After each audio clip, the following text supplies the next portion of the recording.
இன கலவரத்தால் பாதிக்கப்பட்டுள்ள மணிப்பூருக்கு 2.5 ஆண்டுகளுக்கு பின் சென்ற பிரதமர் மோடி அங்கு 8,500 கோடி ரூபாய் மதிப்பிலான வளர்ச்சி திட்டங்களை தொடங்கி வைத்தார். மணிப்பூரில் உள்ள சுராசந்த்பூரில் 7,300 கோடி ரூபாய் திட்டங்களுக்கு அடிக்கல் நாட்டினார். இம்பாலில் 1,200 கோடி ரூபாய் மதிப்பிலான நிறைவடைந்த திட்டங்களையும் அவர் தொடங்கி வைத்தார். இம்பாலில் நடைபெற்ற நிகழ்ச்சியில் பேசிய பிரதமர் மோடி மணிப்பூரை அமைதி மற்றும் செழிப்பின் அடையாளமாக மாற்ற விரும்புவதாக உறுதியளித்தார். வன்முறை நமது முன்னோர்களுக்கு மட்டுமல்ல, நமது எதிர்கால சந்ததியினருக்கும் செய்யும் மிகப்பெரிய அநீதி என்றும் அவர் கூறினார். இந்திய சுதந்திர போராட்டத்தில் மணிப்பூரின் பங்களிப்பிலிருந்து நாம் உத்வேகம் பெற வேண்டும் என்றும் அவர் கூறினார்.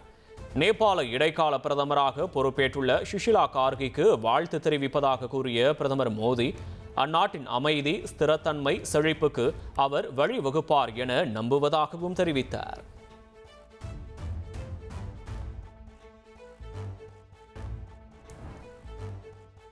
தமிழகம் முழுவதும் நடைபெற்ற உங்களுடன் ஸ்டாலின் முகாம்களில் பெற்ற மனுக்களில் இதுவரை 7,23,000 மனுக்களுக்கு தீர்வு காணப்பட்டுள்ளது. உங்களுடன் ஸ்டாலின் திட்டத்தின் செயல்பாடுகள் குறித்து முதல்வர் ஸ்டாலின் தலைமையில் ஆய்வுக் கூட்டம் நடைபெற்றது. அப்போது உங்களுடன் ஸ்டாலின் முகாம்களில் பெறப்பட்ட 14,54,517 மனுக்களில் 7,23,482 மனுக்களுக்கு தீர்வு காணப்பட்டுள்ளது என்று முதல்வரிடம் தெரிவிக்கப்பட்டது.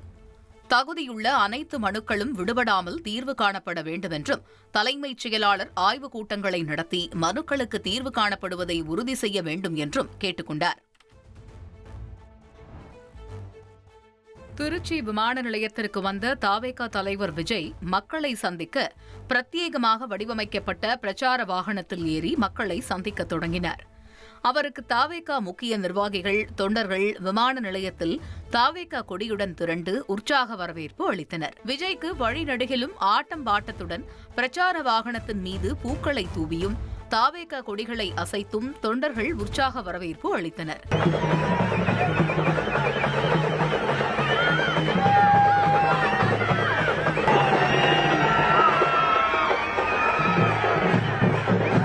தொடர்ந்து தவேக தலைவர் விஜய் பிரச்சார வாகனத்தில் இருந்து தொண்டர்களுடன் கைகுலுக்கியும் அவர்களை நோக்கி கையசைத்தும் தனது அன்பை வெளிப்படுத்தினார். அப்போது டிவிஎஸ் டோல்கேட் பகுதியில் கட்டுக்கடங்காத கூட்டத்திலும் பிரச்சார வாகனத்தின் கண்ணாடியை திறந்து தொண்டர் கொடுத்த புகைப்படத்தையும் மற்றொரு தொண்டர் கொடுத்த வேலையும் புன்னகையுடன் விஜய் பெற்றுக்கொண்டார்.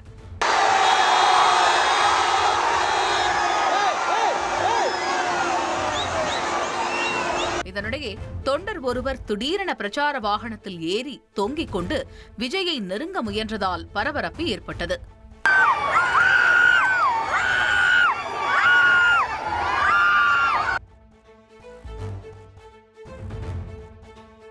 திருச்சி மரக்கடை பகுதியில் நடைபெற்ற கூட்டத்தில் தவேக தலைவர் விஜய் பேசும்போது அவருடைய பேச்சு சரியாக கேட்காததால் தொண்டர்கள் கூச்சல் எழுப்பினர்.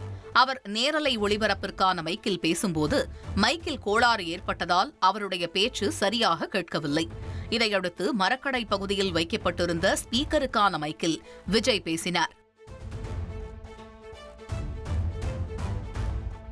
சில நல்ல காரியங்களை திருச்சியில் தொடங்கினால் திருப்பு முனையாக அமையும் என்று தவேக தலைவர் விஜய் கூறியுள்ளார். தமிழக வெற்றிக் கழகத்தின் முதல் பிரச்சாரத்தை திருச்சியில் தொடங்கிய அவர் அந்த காலத்தில் போருக்கு செல்வதற்கு முன் குலதெய்வ கோயிலுக்கு சென்று வணங்குவது போல் தேர்தலை சந்திக்கும் முன் திருச்சி மக்களை சந்திக்க வந்திருப்பதாக கூறினார். திருச்சியில் தொடங்கும் காரியம் திருப்பு முனையாக அமையும் என்பதால் திருச்சியிலிருந்து பிரச்சாரத்தை தொடங்குவதாக அவர் கூறினார். அண்ணா தேர்தலில் நிற்க முடிவு செய்தது திருச்சியில்தான் என்றும் 1974 எம்ஜிஆர் முதல் மாநாட்டை நடத்தியதும் திருச்சியில்தான் என்றும் அவர் கூறினார். பெரியார் வாழ்ந்த இடம் என்பதாலும் மதசார்பை இன்மைக்கும் மத நல்லிணக்கத்திற்கும் பெயர் போன இடம் என்பதாலும் திருச்சி மக்களை பார்க்கும்போது ஒரு பரவசம் ஏற்படுவதாகவும் அவர் கூறினார்.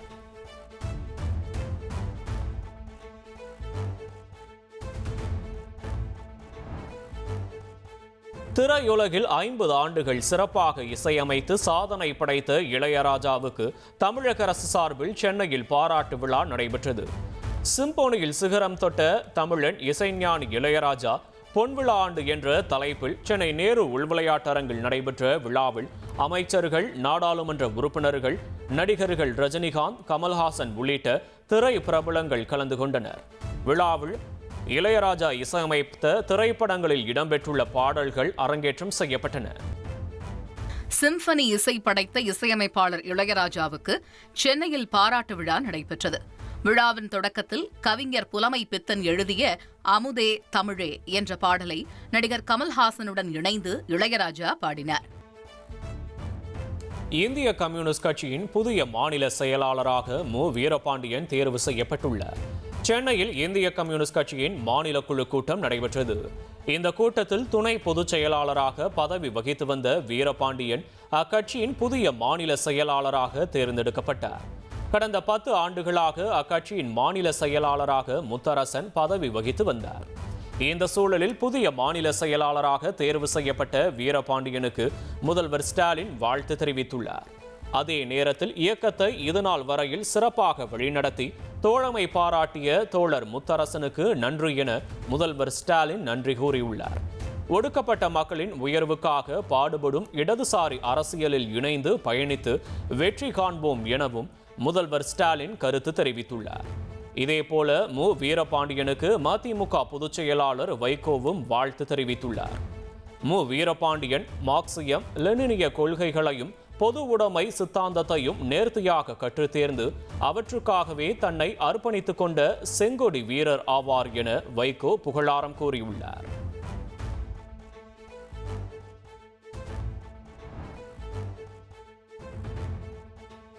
தீபாவளி பண்டிகையை முன்னிட்டு நாடு முழுவதிலும் 150 சிறப்பு ரயில்கள் இயக்கப்பட உள்ளன. சென்னை திருவல்லிக்கேணியில் செய்தியாளர்களை சந்தித்த தெற்கு ரயில்வே பயனாளர் ஆலோசனை குழு உறுப்பினர் ஜாஃபர் அலி, தீபாவளி பண்டிகையை முன்னிட்டு நாடு முழுவதும் 150 சிறப்பு ரயில்கள் செப்டம்பர் 21 முதல் நவம்பர் 30 வரை இயக்கப்பட உள்ளதாக தெரிவித்தார்.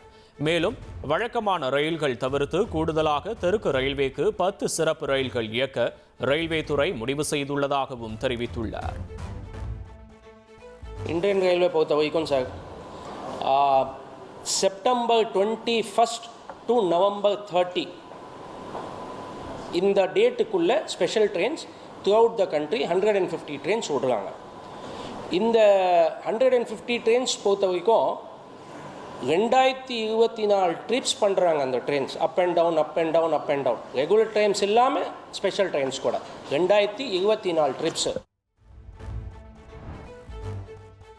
நாம் தமிழர் கட்சியின் ஒருங்கிணைப்பாளர் சீமானை மன்னிக்க தயாராக இருப்பதாக நடிகை வீடியோ வெளியிட்டுள்ளார்.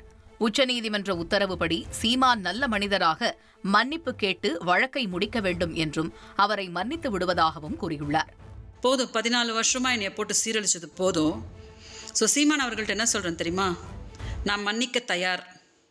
நான் உங்களை மாதிரி ரொம்ப கேவலமான ஒரு பொண்ணு கிடையாது. நான் பட்டது போதும், நான் பட்ட அவமானம் எல்லாம் போதும். நீங்கள் எனக்கு கடவுள்னு ஒருத்தர் இருக்கிறாரு, அவர் என்னை காப்பாற்றுவார். அதனால் அந்த நீதிமன்றம் என்ன சொல்லியிருக்குதோ அதை அஃபிடவிட்டை ஃபைல் பண்ணி என்னை ஒரு நல்ல மனிதரை அதை பண்ணிவிட்டு உங்கள் வாழ்க்கையை நீங்கள் பார்க்க போங்க. என்னை தயவு செஞ்சு என் வாழ்க்கையை வாழ விடுங்க. நாடு முழுவதும் வாரிசு அரசியல் பின்னணியை கொண்ட MP, MLAக்கள் விவரத்தை ADR அமைப்பு வெளியிட்டுள்ளது. மாநில சட்டப்பேரவை உறுப்பினர்களில் 20% பேரும், மக்களவை உறுப்பினர்களில் 31% பேரும், மாநிலங்களவை உறுப்பினர்களில் 21% பேரும் வாரிசு அரசியல் பின்னணியை கொண்டவர்கள் என ADR அமைப்பு தெரிவித்துள்ளது.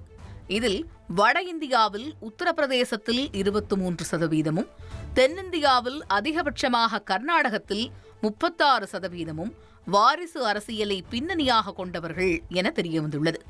குறிப்பாக தமிழகத்தில் MP, MLAக்களில் 15% பேர் வாரிசு பின்னணியை கொண்டிருப்பதாக அறிக்கையில் தெரிவிக்கப்பட்டுள்ளது. அரசியல் கட்சிகளை எடுத்துக்கொண்டால் காங்கிரஸில் 32%, பாஜகவில் 18% வாரிசு அரசியல் பின்னணியை கொண்டிருப்பதாகவும், பிராந்திய கட்சிகளில் தேசியவாத காங்கிரஸ் சரத்பவார் கட்சியில் 42%, சமாஜ்வாதி, ஐக்கிய ஜனதாதளம், ராஷ்டிரிய ஜனதாதளம், அசாம் கணபரிஷத் ஆகிய கட்சிகளில் 30%, அதிமுகவில் 4% என்ற விகிதத்தில் MP, MLAக்கள் வாரிசு அரசியல் பின்னணியில் இருப்பதாக அறிக்கையில் குறிப்பிடப்பட்டுள்ளது. டெல்லியில் பியர் மதுபானம் அருந்துவதற்கான வயது வரம்பை 25 இருந்து 21 குறைக்க பரிசீலனை செய்யப்பட்டு வருகிறது. இப்படி வயது வரம்பை குறைப்பதால் கள்ளச்சந்தையில் மது விற்பனை குறைக்கப்படுவதோடு அரசுக்கும் வருவாய் அதிகரிக்கும் என சுட்டிக்காட்டியுள்ளனர். இதுகுறித்த அறிவிப்பு விரைவில் வெளிவரும் என எதிர்பார்க்கப்படுகிறது. அண்டை மாநிலங்களான ஹரியானா மற்றும் உத்தரப்பிரதேசத்தில் மது அருந்துவதற்கான வயது வரம்பு 21 இருப்பது குறிப்பிடத்தக்கது. ட்ரெண்ட ஃப்ரெண்ட் ஆக்கிக்கோங்க. தந்தி டிவியின் சப்ஸ்கிரைபர்ஸ் அண்ட் ஃபாலோவர்ஸ் குடும்பத்துல நீங்களும் இணையுங்க.